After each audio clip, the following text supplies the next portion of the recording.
WhiskyJason here, whiskey from the viewpoint of an American in Germany tasting rare and exotic whiskeys, and today I have something from Loch Lomond. Not often that I have something from Loch Lomond or even buy something from Loch Lomond. We're not the best of friends, to be very honest. All right, this is a single cask. This is one of these support your local dealer things. I went back to my hometown of Itzehoe in Germany, northern Germany, and there is the wonderful whiskey dealer named Flickenschild. That's my local dealer, even though I now live about 450 kilometers away. Every time I'm back home, I still like to drop by and then buy a bottle or so. And in this case, I did. I walked into the store and said, hey, I was here a couple months ago and I bought something else. Is there anything else you only have as a store pick? And he said, well, this. And I said, all right, good, I'll take that. I also looked at the shelves and found this for a very, very good price. The port cask here, limited release for Bunnahabhain. Apparently, he missed the hype, or that was hidden behind another bottle, and so I pulled that out and bought that as well. So very, very nice things. So this is whiskey base number 129063. I paid €90 or €89.90 for this, 54.5%, and it's one of 320 bottles. There's a liquor store or a local dealer in Oberhausen, which is by Düsseldorf, about 450 kilometers then southwest of Itzehoe up in the north, almost about an hour drives away from Denmark. So Oberhausen is less than an hour drive away from the Netherlands, the Holland, and Flickenschild is more about a good hour away from Denmark. So they're kind of far apart, and so they're not going to actually get into each other's turf. And so what they do is they buy a barrel together, and then they each get half the bottles, 160 each, and they get to sell them in their stores, and they get to sell them on their online shops, which of course minimizes risk and also maximize the use of the cash flow and their money. So this is, and nowhere on the bottle do I know this information, but online they actually posted that, Whiskyhort as well as Flickenschild. This is a second fill PX sherry cask. Ooh. It was bottled November 2004. It was distilled November 2004. It was bottled on February 2019, so it's only 14 years old. It's 14 and a half. And as I said, it's a single cask. I get very nice red fruits. So it's a strawberry, it's a raspberry, it's a little bit of blueberry thrown in there. It's a little bit of a blackberry and all mixed up. Very, very nice. A little bit of an oak moment here. Now it says here, no it doesn't. Here it says, oh by the way, red shirt, red label, very nicely done, right? We have here Loch Lomond single malt Scotch whiskey, non-chilled, filtered, cask strength, fruity and sweet, with a warming oak spice. So, question of the day: what is your favorite bottling from Loch Lomond? I am not really sure. There was a Madeira cask I had at the airport at Heathrow once. That was very, very interesting. Then I did it in a blind tasting. I hated it, so I'm not sure. I've done. I've done about 3 different blind tastings or tastings with Loch Lomond, and every single time I'm not a great fan of their whiskeys. Some of their single casks are outstanding, but their core range is not something that tickles my palate, let's just say that. So, this actually does. Now, I've done my German video, so I know exactly what I'm doing, more or less. And I actually opened this up on that evening where I bought it, and it's with my good buddy Torsten. So we were outside on the picnic table, social distancing and drinking whiskey together. It was a wonderful, beautiful, great evening together. It was so great just to hang out with somebody. He's been my buddy now for 25 some years, and we just can talk. Drink whiskey, talk about the good old days, talk about the children, talk about what the Warriors are now, and just talk. There's a basic trust there that just cannot be built up with new people within a year or so. I moved from the north down to the west, and that's, like I said, 450 kilometers away. And it's difficult in the Corona times to actually create new bonds with new guys and new friendships. All right, so thank you, Torsten, for being a friend.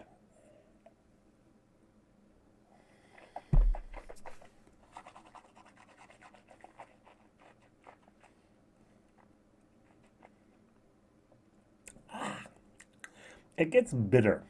It actually says it here on the label. It says here opens on layers of sweet vanilla, maybe. There's a chewy coffee, maybe. Toffee, not coffee, toffee. There's runny honey. Not sure about that one. It's a little sweet. Maple syrup, nope. And then some bitter marmalade. I get, not some, I get a lot of bitter marmalade with a gentle cinnamon open spiciness at the end. So, now, this is the mighty little bit of water. And if you've ever watched Ralphie, Ralphie plays with water and knows exactly what to do to make his whiskey the maximum experience that you can have. All right, I'm not going to have a compare a whiskey or a comparison whiskey. It's just going to be this one today. And I figured out that 46%, which is for me, there's cask strength and there's drinking strength, is for this whiskey. It removes all that bitterness and leaves a sweety fruitiness the entire time. Now, this is something which is of utmost fascination. This really fascinates me a lot, is how water or alcohol by volume changes and the experience also in your palate changes. There's this guy in Sweden, I forgot his name, by the way. He has a little tiny YouTube channel. He's always on Whiskey Mystery with Phil and Deepa. And he actually bought a cask at West Coast Distillery, which is now, is that still West Coast? Yep. West Coast Distillery, and he wanted to bottle it, and he had it at cask strength, which was, I think, 55, and he had like 52 and 50 and 48 and 46, and he had the different glasses there, and he tried it, and he said, wow, the absolute wonderful moment is 46%. And so I know many of you are going to like, he's wrong. It's going to always be cask strength. And it's not. At least not for me, and at least not for him, and at least not for a majority of the people out there buying whiskey, by the way. Yeah, there's a reason that cask strength is not the number one seller in the world, but rather 40% is the number one seller in the world. And then maybe even up to 46, which is like, oh, ooh, this is the good stuff. And then for us, cask strength spoiled people, sometimes it's actually nice to have it, but it's not a necessity. I'm sorry, at least not for me. But you can play with your water here. I give it a lot of time to actually interact, and you get a very great nose. It has a little bit more of a vanilla. It has a little bit of orange peel in here. It has a little bit of mineral moments as well, and a little bit of malt. And then